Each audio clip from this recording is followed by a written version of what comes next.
again, like I said, starting basic and simple today with just regular old equations. We use our inverse operations to solve equations. Everybody remember hearing inverse before? Like opposite. So the inverse of addition is subtraction, the inverse of multiplication is division. Okay, so we're just going to use those. And now with equations, especially the more complicated the equations get, people approach them differently, and that is perfectly fine as long as you get to the proper end result. Okay, now with these, there's not a lot of different ways that you can do this. I tend to usually try to keep my variables on the left side of the equation. However, we can go back and forth and that doesn't really matter. But in this first one, 3x plus 4 equals 16, what would the obvious first choice be?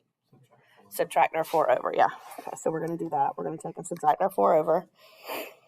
Again, I'm showing all my work.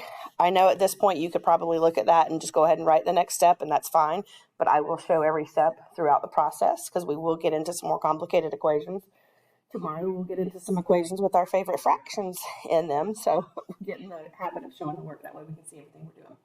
So then I'm going to just move that 4 over to the other side, and that's going to end up giving me 3x equals 12. And then what do I do? Divide by 3. Okay. And so we end up getting x equals 4, right? Not hard. Okay. Number 2 is even easier. I got 5x equals 35. That 5 is being multiplied by that x, and so I'm going to do what to get rid of it? Divide. Okay, like I said, starting off basic and easy, and 35 divided by 5 is going to be 7. Any questions? This is algebra. We don't need this. All right. Let's take a look then at number 3. Not that this is a difficult equation, but sometimes that little negative that's sitting there in front of our 3 is going to throw us off. So people make little mistakes there, so we just need to be very careful with that.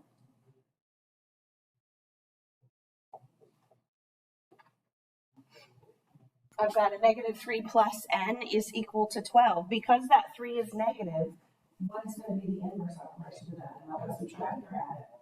I'm going to add it, right? So we're going to take and add that negative 3 because positive is the opposite of negative. And that is going to leave us with n is equal to 15. Now I know I said we're going to do equations with fractions tomorrow. However, this isn't the same kind of question. Kind of is, but kind of isn't. I've got 1/5 times x equals 3. How many of us like dealing with fractions? Not many, right? Okay. So there's a way that we can deal with these instead of saying, oh, well, that 1/5 is being multiplied by my x, so I need to divide by 1/5. We don't like fractions, so we don't want to have to worry about that. What we can do is we can multiply. In this case, it's called the reciprocal. In most cases, or in the cases that we'll get into tomorrow, we really just want to get rid of the denominator. Okay, so my denominator here is what? 5. So if I just multiply both sides of my equation by that denominator, it's going to make it disappear. So what I'm going to do is I'm going to multiply this side by 5, and that was real ugly. Try that one more time. And then I'm also going to multiply this side by 5.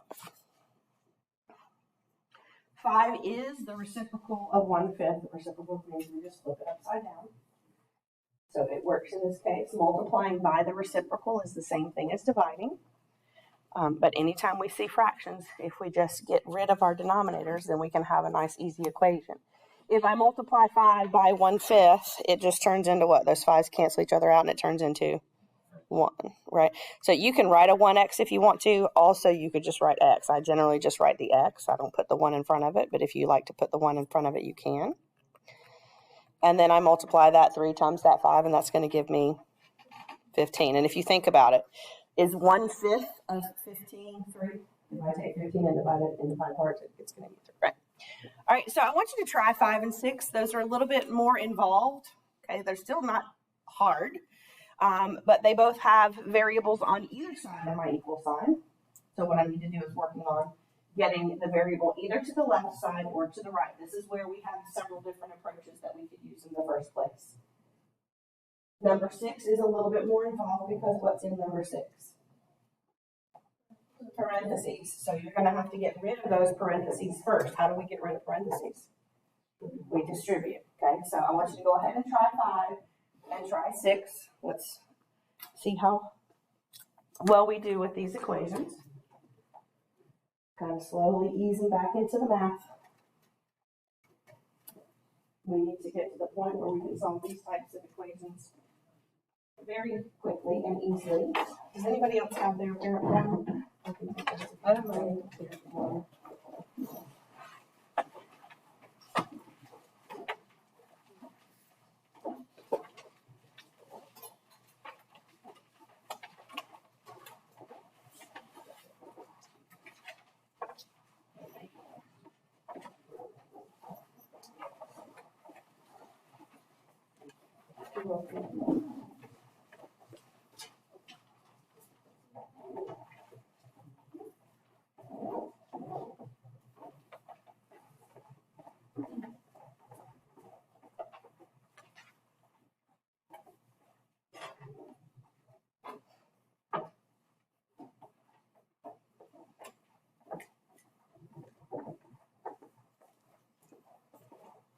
So with number 5, I have 3x minus 5 is equal to 25 plus 6x. And in this case, we need the variables on one side and all of the constant terms, the ones without the variables, on the other.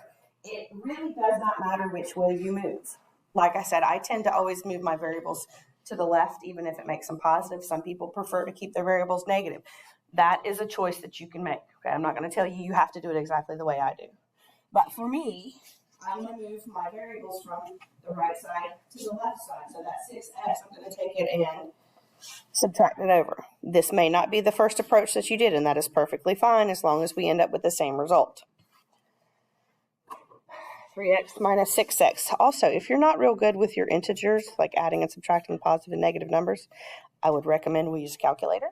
Okay, calculators are our tools. We have them available. Let's use them.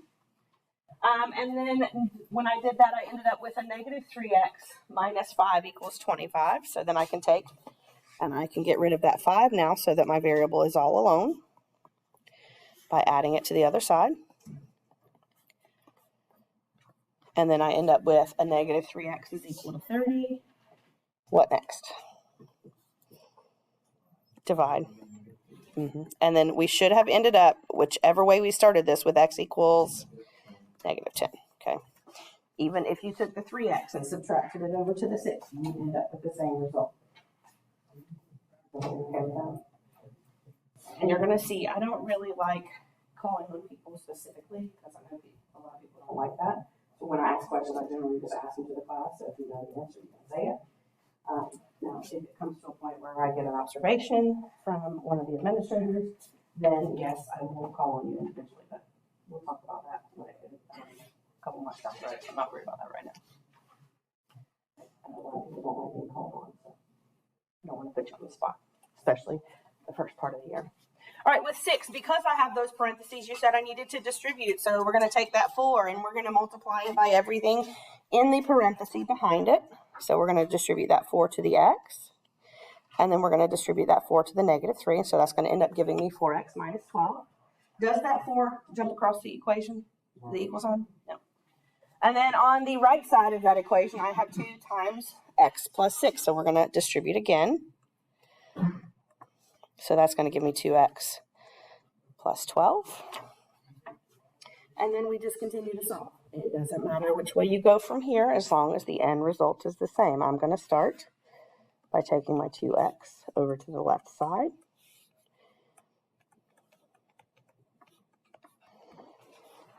Also, if you ever see me make a mistake, because I do that sometimes, I'll say one thing and write something else. Just say, Ms. Bridges, you wrote that down wrong, or you added wrong, or whatever. Okay? Sometimes my brain will get going faster than my hand does, and I write down something else or say something wrong. And then I can take and I can divide, and I end up with x is equal to what? Perfect. Any questions? All right. I believe these are the last 2. They are a little bit more involved, a little bit more complicated. I would like you to take some time and work on those. I'll start slowly. I might get cramped in my space with 7, so I might have to go to the side. But Starting with number 7. First of all, I see a couple of groups of parentheses that I need to get rid of before I can start solving this equation. So in number 7, I'm going to start by distributing that 2 into the parentheses. So that's going to end up giving me a 2x minus 2. One other mistake that people make a lot is they forget to take that 2 and multiply it by that 1. So just be very careful with those. And then I have that plus 3. Does the 2 get multiplied by the 3 as well? No, it's not in the parentheses, so it is not going to get distributed to that. One other thing that, and in this case, because it's a variable in a number, it doesn't happen a lot. But sometimes, like for example, if that x were a number, people would try to subtract first. You have to keep your order of operations in mind. What comes before subtracting? Multiplication, yeah. Addition and subtraction are in order from left to right, but anytime you have those parentheses, that multiplication has to come before addition. So if that x had been like a 1, you wouldn't want to subtract first, you would want to multiply first. Okay, so we just need to be careful with those as well. So I'm going to keep the x because it is not next to a parenthesis. Then I'm going to take and I'm going to distribute this 3, but I'm distributing it as a negative 3. So it's going to be a negative 3x minus 3. Okay, so be very careful. If you put a plus 3, that can cause the issue. And then what I prefer to do, because I got a lot of stuff going on both the left and the right sides of my equal sign, I want to combine any like terms that I have before I start moving things from one side to the other. So if I'm looking at the left side, 2x minus 2 plus 3, my like terms here are the negative 2 and the positive 3. So I want to combine those first. I'm going to leave that 2x alone. And a negative 2 and a positive 3 is going to give me a positive 1. And then I want to do exactly the same thing on the other side. My like terms this time involve variables. So I'm going to take my positive 1x and my negative 3x, and I'm going to combine those first. Positive 1 and negative 3 is going to leave me with a negative 2x. Whoops. And then I'm going to bring down that minus 3 behind it. And then at this point, I saw some people just kind of looking at it and say, oh, well, those x's are going to cancel out, which means I'm going to have one of those special case situations where it's either an solution or all numbers. However, 1, 2 is positive, 1, 2 is negative. So to move them, I'm going to have to do the inverse operations. Like I said, I like to move mine to the left. So I'm going to take this negative 2x and I'm going to add it. Does a positive 2 and a positive 2 cancel? No, they do not.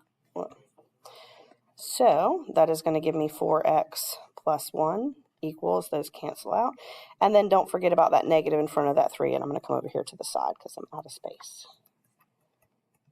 Does everybody follow me so far? Okay. And now we get simplified down to an easier equation so I can continue to solve. I'm going to take my 1 and move it to the right side by subtracting. A negative 3 and a negative 1 is going to give me a negative 4. And then I can divide, and I get x equals negative 1, which is what I solved in a lot of people's papers. If you didn't get that, just kind of look through the problem, see if you see where you made a mistake. If you can't see where you made it, let me know. I can come look at it, and we can figure it out. Is everybody okay with that question? All right, and then the same thing with number 8. We've got to do some distributing before we do anything else. That 2a minus 9, again, I cannot do anything with that. First of all, one's a variable, one's not. Second of all, I need to multiply before I do any kind of adding and subtracting. So I'm going to bring my 2a down. I'm going to distribute that as a negative 9.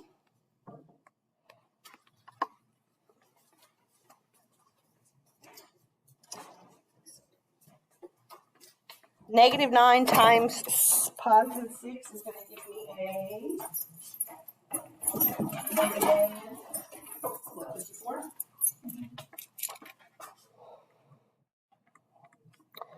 And then I'm going to distribute my 6 over here on the right side. That's 6a plus 18 minus 4.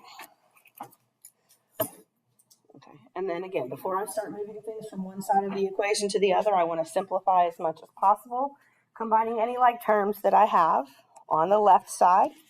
I notice I have 2 that have a variable, so I'm going to combine those. 2a minus 9a is a negative 7a. And then over on the right side, I have a positive 6a and a negative 4a that I want to combine as well. That's going to give me a positive 2a. So far, so good. Now I'm ready to move. Again, if you wanted to take that 7a and add it to the right side, that is perfectly fine. I'm just usually in the habit of taking all of my variables to the left side. So I'm going to subtract my 2a over. That's going to give me negative 9a.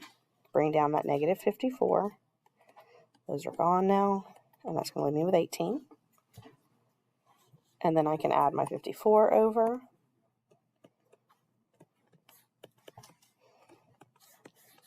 That's negative 9a equals 12, 672. And then I can divide by negative 9. And we get what for a? Negative 8. Perfect.